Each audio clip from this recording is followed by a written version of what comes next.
தேமுதிக தலைவர் விஜயகாந்த் அவருடைய மரணம் அப்படிங்கிறது தமிழ்நாட்டில் இருக்கக்கூடிய ஒவ்வொரு குடும்பத்திலும் நடந்த சோகமாகத்தான் பார்க்கப்படுது. 28ஆம் தேதி, அதாவது நேற்றைய தினம் விஜயகாந்த் அவர்கள் உயிரிழந்ததற்கு பிறகு அவருடைய மரணத்தை கண்டு பலரும் தமிழ்நாட்டில் இருக்கக்கூடிய ஒவ்வொரு மக்களும் கண்ணீர் வடிக்க ஆரம்பிச்சாங்க. சினிமா பிரபலங்கள், அரசியல் பிரமுகர்கள் எல்லாருமே அவருடைய உடலுக்கு அஞ்சலி செலுத்தினாங்க. பொதுமக்கள் எல்லா பகுதிகளிலிருந்தும் அவர் உடலை பார்த்து கதறி அழுதாங்க. இப்படி ஒரு நிகழ்வு கலைஞருக்கு பிறகு விஜயகாந்துக்கு தான் நடந்திருக்கு அப்படின்னு நம்ம பார்க்கலாம். ஆனால் இந்த விஷயத்துல விஜயகாந்த் அவர்களுடைய மரணத்தில் தமிழ்நாடு அரசும் முதல்வர் மு.க.ஸ்டாலின் நடந்து கொண்ட விஷயம் அப்படிங்கிறது ஒரு அரசியல் நாகரிகத்தினுடைய வெளிப்பாடு அப்படின்னு நம்ம பார்க்க முடிகிறது. ஏன் அப்படின்னா, விஜயகாந்த் அவர்களுடைய உடல் நேற்றைய தினம் மருத்துவமனையிலிருந்து சாலிகிராமத்தில் இருக்கக்கூடிய வீட்டுக்கு கொண்டு வரப்பட்டதற்கு பிறகு முதல் ஆளாக போனது யாருன்னு பார்த்தோம் அப்படின்னா முதல்வர் ஸ்டாலின் தான். ஆனால் அவர் செல்வதற்கு முன்பாகவே விஜயகாந்த் அவர்களுடைய இறுதி அஞ்சலி அப்படின்றது ஒரு அரசு நிகழ்வாக நடக்கும், அது அரசு செய்யும் அப்படின்னு சொல்லி அறிவிச்சிட்டு தான் போனார். அதுல இருந்தே விஜயகாந்துக்கு அவர் எவ்வளவு முக்கியத்துவம் கொடுத்தார், இல்ல விஜயகாந்த் தன்னுடைய நண்பர் அப்படின்றத எப்படி அவர் காட்ட முனைஞ்சார் அப்படின்றத நம்ம தெரிஞ்சுக்க முடிஞ்சது. இது மட்டும் இல்ல, இதற்கு பிறகு விஜயகாந்த் அவருடைய வீட்டிற்கு முதலமைச்சர் சென்றதற்கு பிறகு அங்கு அவர் உடலுக்கு அஞ்சலி செலுத்திவிட்டு அங்கிருந்து அவருடைய குடும்பத்தினர் மற்றும் மைத்துனர் எல்.கே. சுதீஷ் எல்லார்கிட்டையும் பேசும் பொழுது, என்ன ஹெல்ப்னாலும் கேளுங்க, தமிழ்நாடு அரசும் நானும் இதை கண்டிப்பா பண்றோம், எந்த விதமான தயக்கமும் வேண்டாம் அப்படின்னே அவர் சொல்லியிருக்கார். அதற்கு பிறகு பார்த்தோம் அப்படின்னா, பொதுமக்கள்ல பலருமே ராஜாஜி ஹாலில் விஜயகாந்த் அவருடைய உடலை வைக்கணும், பொதுமக்கள் அஞ்சலிக்காக உடலை வைக்கணும் அப்படின்னு சொல்லி ட்விட்டர் உள்ளிட்ட எல்லா இடங்களையும் கோரிக்கை வச்சுட்டு இருந்தாங்க.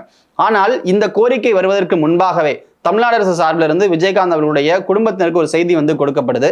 அது என்ன அப்படின்னா, ராஜாஜி ஹாலில் ஏற்கனவே புனரமைப்பு பணிகள் போய்கிட்டு இருக்கு, ஆனால் நீங்கள் விரும்பினால் அந்த விஷயத்தை செஞ்சு தர சொல்லி முதல்வர் சொல்லியிருக்காரு அப்படின்னு சொல்லி அவங்களை கேட்குறாங்க. ஆனா பிரேமலதா மற்றும் அவருடைய குடும்பத்தினர் எல்லாரும் என்ன சொல்றாங்க அப்படின்னா, இல்ல தேமுதிகவுடைய தலைமை அலுவலகத்தில் வைக்கணுன்றதான் விஜயகாந்தோட ஆசை, அதனால நாங்க அங்கேயே வச்சுக்கிறோம்னு சொல்லிடுறாங்க. அது மட்டும் இல்லாம மிகப்பெரிய அளவுல கூட்டம் வராது, மக்கள் பெரிய அளவுல வரமாட்டாங்க அப்படின்ற ஒரு விஷயம் இருந்தனால அந்த இடம் போதுமானதாக இருக்குன்றது அவங்க நம்பிக்கையா இருந்தது. ஆனால் விஜயகாந்த் அவருடைய உடல் சாலிகிராமம் வீட்டில இருந்து தேமுதிக அலுவலகம் போறதுக்குள்ள அவ்வளவு கூட்டம் வர ஆரம்பிச்சிச்சு. இதற்கிடையில முதல்வர் அவர்கள் வைக்கம் போராட்டத்தினுடைய 100ஆண்டு விழா கொண்டாடப்படுவதாக இருந்தது. அதற்கு கேரளாவோட சிஎம் பினராயி விஜயன் வந்திருந்தார். இந்த நிகழ்வை முதல்வர் ஒட்டுமொத்தமாகவே ரத்து பண்ணார். மிகப்பெரிய ஏற்பாடு செய்யப்பட்டிருந்தது. ஆனா அதை ஒட்டுமொத்தமாக ரத்து பண்ணிட்டு பெரியார் திடல ஒரு சிறிய நிகழ்வாக அதை மாற்றிட்டு ஒரு ட்வீட்டோட மட்டும் அந்த நிகழ்வை முடிச்சுக்கிட்டார்.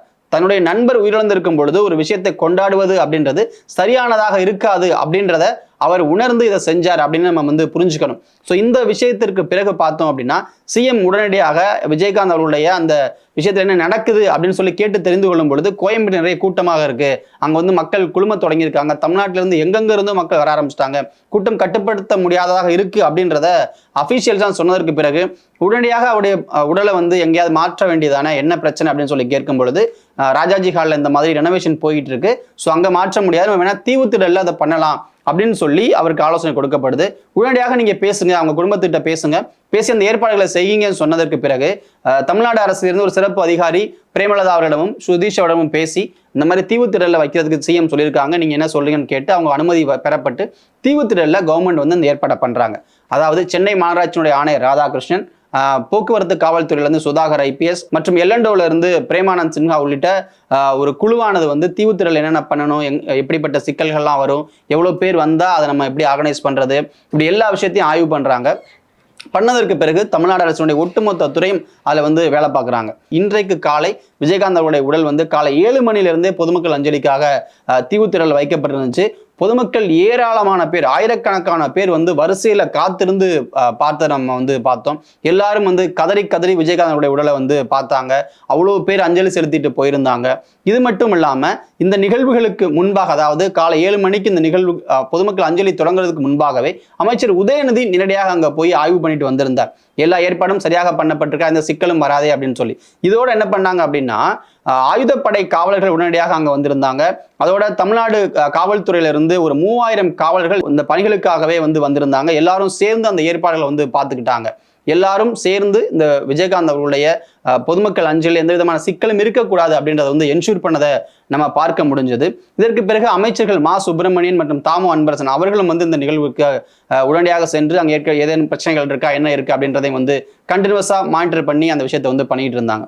இதெல்லாம் முடிஞ்சு விஜயகாந்த் அவர்களுடைய உடலானது தீவுத்திடல்ல இருந்து மறுபடியும் தேமுதிக தலைமை அலுவலகம் கோயம்பேட்டுக்கு எடுத்து செல்லப்படும் பொழுது பார்த்தோம் அப்படின்னா அவ்வளவு கூட்டம், மக்கள் எல்லா இடத்துல இருந்து வந்து அவருக்கு அஞ்சலி செலுத்திட்டே இருந்தாங்க. ஊர்வலமா போனாங்க. சாலையோட 2 பக்கத்துலையும் மெழுகுவர்த்தி வச்சு அஞ்சலி செலுத்தினாங்க. கதறி கதறி சில பேர் அழுததை பார்க்க முடிஞ்சது. நிறைய தொண்டர்கள் வந்து நீங்க உங்களை போன்ற ஒருத்தர் எங்களுக்கு எப்படி கிடைப்பாங்க அப்படின்லாம் சொல்லி கதறி பேட்டிகள் கொடுத்த நம்ம பார்க்க முடிஞ்சது. அவ்வளவு பேர் வந்துட்டு இருக்கும் பொழுது இந்த நிகழ்வு அதாவது தேமுதிக தலைமை அலுவலகத்திற்கு விஜயகாந்த் அவர்கள் உடல் கொண்டு செல்லப்பட்டதற்கு பிறகு அங்க வந்து எதிர்கட்சிகள்ல இருந்தும் நிறைய அரசியல் தலைவர்கள் வந்திருந்தாங்க. அது மட்டும் இல்லாம தமிழ்நாடு அரசுடைய சார்பில் இருந்து மா சுப்பிரமணியம் மற்றும் தாமு அன்பரசன் 2 அமைச்சர்களும் அங்க வந்திருந்தாங்க. இப்ப பார்த்தோம் அப்படின்னா திடீர்னு அந்த இடத்துக்கு சிஎம் வந்துட்டார். ஏற்கனவே அதாவது இறந்த உடனேயே நேற்றைய தினமே முதல் ஆளாக போய் அஞ்சலி செலுத்திய முதல்வர் இறுதி அஞ்சலிலையும் கலந்து கொள்வதற்காக வந்துட்டார் அப்படின்றது மிகப்பெரிய விஷயமாக பார்க்கப்பட்டது. ஏன்னா கலைஞர் அவர்களுடைய மரணத்தின் பொழுது இறுதி அஞ்சலியில் ஒரு அமைச்சர் மட்டும்தான் டெபியூட் பண்ணியிருந்தாங்க, சிஎம்லாம் வரல. விஜயகாந்த் அவருடைய மரணம்ன்றது முதலமைச்சருக்கு அவருடைய நெருங்கிய நண்பருடைய மரணம் அப்படின்றத நம்ம புரிஞ்சுக்க வேண்டியிருக்கு.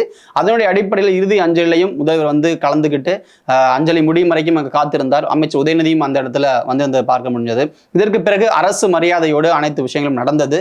72 குண்டுகள் முழங்க விஜயகாந்த் அவர்களுக்கு இறுதி அஞ்சலி செலுத்தப்பட்டது. இந்த விஷயத்தை ஒட்டுமொத்தமாக நம்ம பார்க்கும் பொழுது விஜயகாந்த் அவருடைய குடும்பத்தினர் வந்து எந்த விதமான இன்டராக்ஷனும் பண்ணக்கூடிய அளவுக்கு அவங்க மனநிலைமை இல்லை.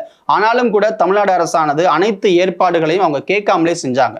குறிப்பாக வந்து போக்குவரத்தை கட்டுப்படுத்தியதிலிருந்து தீவுத்திடலுக்கு உடல் கொண்டு வரப்பட்டு மறுபடியும் தேமுதிக அலுவலகம் கொண்டு செல்லப்படுற வரைக்கும், அதோடு அரசு மரியாதை கொடுக்கிறது அப்படின்ற விஷயம் வரைக்கும் எல்லாத்தையுமே தமிழ்நாடு அரசு கேட்காமலேயே அனைத்து விஷயத்தையும் இங்க பண்ணியிருக்காங்க. இதை சீனியர் அபிஷியல்ஸ் நம்ம பேசும்பொழுது அவங்க எல்லாருமே சிஎம் வந்து இந்த விஷயத்துல எந்த விதமான தடங்கள் இருக்கக்கூடாது, எல்லாத்தையும் பார்த்து செய்யுங்க, நானும் நேரடியாக மானிட்டர் பண்ணுவேன் அப்படின்னு சொல்லியிருந்தாரு. நாங்கள் அதனாலதான் அதுல வந்து இன்னும் அதிக கவனத்தை எடுத்துக்கிட்டு பண்ண ஆரம்பிச்சோம். குறிப்பாக வந்து மக்கள் கூட்டம் இவ்வளவு வரும்ன்றதே எங்களுக்கு எக்ஸ்பெக்டேஷன்ஸ் இல்லை. ஆனால் வந்து தீவுத்திடலுக்குமே அவ்வளவு பேர் வந்துட்டாங்க. இதெல்லாம் பார்க்கும் பொழுது வந்து இன்னும் நம்ம ஒரு இவ்வளவு கூட்டங்கள் வரும் பொழுது அதுக்கு என்னென்ன ஏற்பாடு செய்யணும் அப்படின்றதையும் வந்து நாங்கள் புரிஞ்சுக்க முடிஞ்சது. சிஎம் ரொம்ப நேரடியாக இதுல தலையிட்டு இருந்ததுனால நாங்கள் வந்து அதை இன்னும் கவனமாக பார்த்துக்கிட்டோம் அப்படிலாம் சொல்லியிருந்தாங்க. ஆனா இந்த ஒட்டுமொத்த விஷயத்திலையும் விஜயகாந்த் அவர்களுடைய இந்த மரணத்திற்கு பிறகு நடந்த விஷயங்களை பார்க்கும் பொழுது தமிழ்நாடு அரசும் முதல்வர் மு க ஸ்டாலின் எவ்வளவு நாகரிகமாக ஒரு அரசியல் நாகரிகத்தோடு ஒரு எதிர்கட்சியை நடத்தாம தங்களுடைய குடும்பத்தில் ஒருத்தர் இறந்திருந்தா எப்படி பண்ணியிருப்பாங்களோ, தங்களுடைய நெருங்கிய நண்பருக்கு நடந்தா எப்படி பண்ணியிருப்பாங்களோ அந்த ஒரு இடத்திலிருந்து இதை அணுகியிருக்காங்க அப்படின்றத நம்ம புரிஞ்சுக்க முடிஞ்சிருக்கிறது.